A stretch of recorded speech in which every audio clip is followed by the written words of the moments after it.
হানাফি মাযহাবের বিরুদ্ধে বিশেষভাবে এই অভিযোগ করা হয় যে হানাফিগণ সাধারণত দুর্বল হাদিসের উপরে আমল করে। এই অভিযোগের জবাবে আমরা বলিব, যে কোনো হাদিসের বিশুদ্ধতা নির্ভর করে হাদিস শাস্ত্রের মূলনীতিতে বর্ণিত শর্তের উপরে। অর্থাৎ যে হাদিসের মধ্যে ওই শর্তগুলো পাওয়া যাবে সেই হাদিসটি হবে বিশুদ্ধ। আর যদি সেই শর্তগুলো পাওয়া না যায় তাহলে সে হাদিস বিশুদ্ধ হবে না।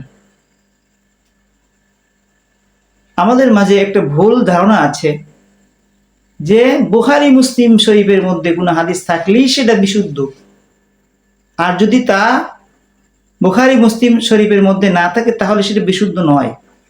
এটা কোনো হাদিস শাস্ত্রের মূলনীতি নয়। কোন হাদিস শাস্ত্রের মূলনীতিতে বর্ণিত হচ্ছে হাদিস বিশুদ্ধ হওয়ার জন্য শর্ত, যে সকল শর্ত বর্ণিত হচ্ছে সেটি পাওয়া যাওয়া। সেই শর্ত যদি পাওয়া যায় তবে সেই হাদিসটা হবে বিশুদ্ধ।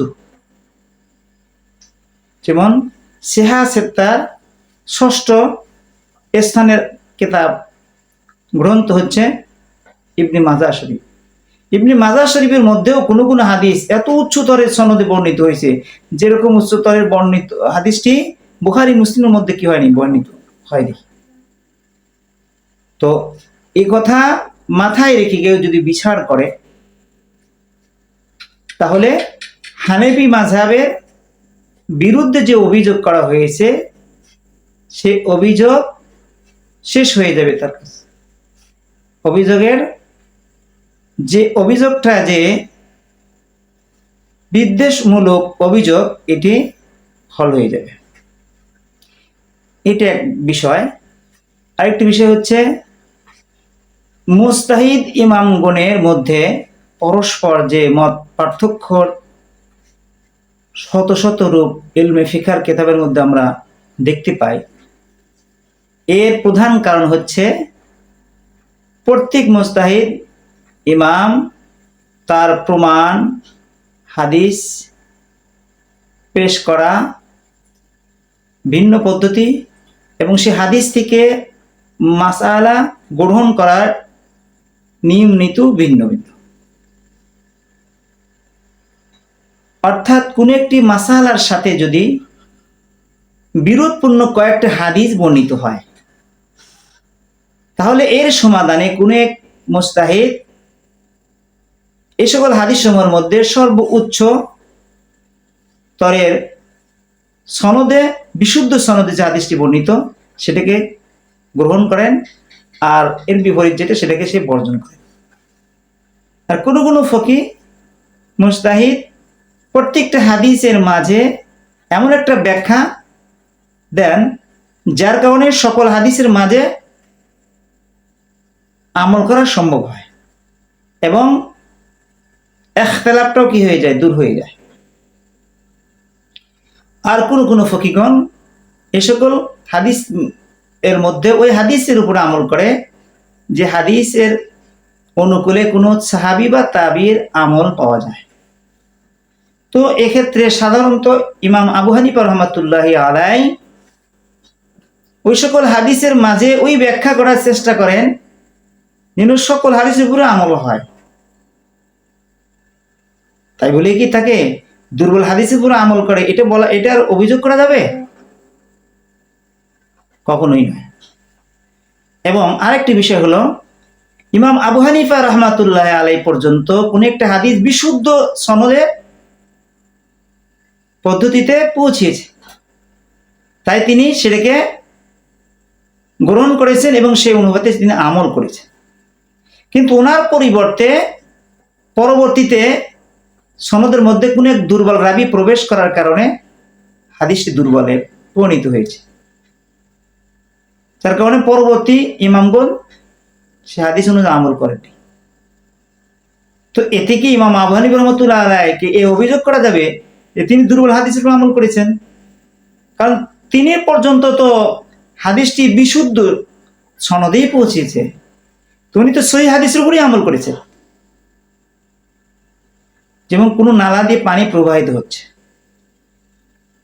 পরিষ্কার, এতে কোনো নাপাকি পড়েনি, আপনি ওযু করেছেন, কিন্তু এই পানিটা আপনার পরবর্তীতে গিয়ে ওই পানির মধ্যে নাপাকি পড়েছে, তো পরবর্তী যাদের সামনে পানি যাবে তাদের জন্য পানি নাপাক, আপনার জন্য তো কি পাক।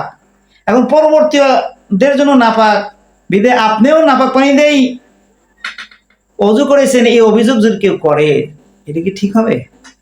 কখনোই ঠিক নয়। এরকম ভাবে একটা হাদিস কয়েক সনদে বর্ণিত হয়। এই সনদ গুলোর মধ্যে হতে কোনো একটি বিশুদ্ধ আর কোনো একটি দুর্বল। তো যার কাছে দুর্বল সনদে হাদিসটি পৌঁছে তিনি সে হাদিসকে দুর্বল বলেই কি দেন, তাই দেন। আর যার নিকটে হাদিসটি বিশুদ্ধ সনদে পৌঁছেছে তিনি হাদিসকে বিশুদ্ধ বলেই তাই দিবেন। তো যেমন একটা হাদিস قال النبي صلى الله عليه وسلم মান লাহুল ইমাম ফাকিরাতুল ইমাম লাহু কিরাত। এই হাদিসটি বিশেষ কোন এক সনদের ভিত্তিতে কোন মুহাদ্দিস বলেন যে হাদিসটি দুর্বল, কিন্তু মুসনাদে আহমদ ইবনে মানি এবং কিতাবুল আসারের মধ্যে বিশুদ্ধ সনদে হাদিসটি বর্ণিত হয়েছে। এর ভিত্তিতে ইমাম আবু হানিফা রাহমাতুল্লাহ আলাইহি হাদিসের উপর আমল করেছে। তো কোন এক সনদ দুর্বল সনদে বর্ণিত হয়েছে বিদায় কি ইমাম আবু হানিফা রাহমাতুল্লাহি আলাইহি এই হাদিসটি দুর্বল, সেই হিসাবে দুর্বল হাদিসের উপর আমল করেছেন এই অভিযোগ করা যাবে? কারণ উনি তো আমল করেছেন মুসনাদে আহমদ ইবনে মানি এবং কিতাবুল আসারের মধ্যে বিশুদ্ধ সনদে বর্ণিত হয়েছে, এর ভিত্তিতে উনি আমল করেছেন। উনি তো দুর্বল হাদিস সনদ হিসাবে কি করেননি, আমল করেননি। এরকম ভাবে আরো অনেক অনেক জবাব আছে, যা বলতে গেলে অনেক দীর্ঘ হয়ে যাবে আমার আলোচনাটা। তো আপনারা এতটুকু বুঝে নেন যে কি হানাফি মাযহাবের বিরুদ্ধে বিশেষভাবে যে অভিযোগ করা হয় যে তারা হানাফিগণ দুর্বল হাদিসের উপর আমল করে, এটা একদম হিংসামূলক এবং বিদ্বেষমূলক কি অভিযোগ। আপনি বিশেষ করে আপনি হানাফি মাযহাবের গ্রন্থবলী ইনসাফের সাথে সত্যকে জানার উদ্দেশ্যে যদি আপনি মোতালা করেন, বিশেষ করে আমি কয়েকটি কেতাবের কথা আপনাদের সামনে বলি। এক নম্বর হচ্ছে তোহাবি শরীফ, এবং যার অপর নাম হচ্ছে শরীহ মানিল আসার, 2 নম্বর ফতহুল কাদির, 3 নম্বর নাসবুর রায়া, 4 নম্বর উমদাতুল কারি আল্লামা আইনি রহমাতুল্লাহ আলাইহি, 5 নম্বর ফাইজুল বাড়ি যা আল্লামা আনোয়ার শাহ কাশ্মীর রহমাতুল্লাহ আলাইহি। আরো অনেক আছে, আপনি এই কিতাবগুলো মুতালা করে দেখেন, তাহলে হানাফি মাযহাবের বিরুদ্ধে যে অভিযোগ করছে এই অভিযোগগুলো আপনার হল হয়ে যাবে। এই সকল অভিযোগের কোনো কি নাই, ভিত্তি নেই। আল্লাহ তাআলা আমাদেরকে হানাফি মাযহাবে বিশুদ্ধতা বুঝে সেই অনুপাতে আমল করার তৌফিক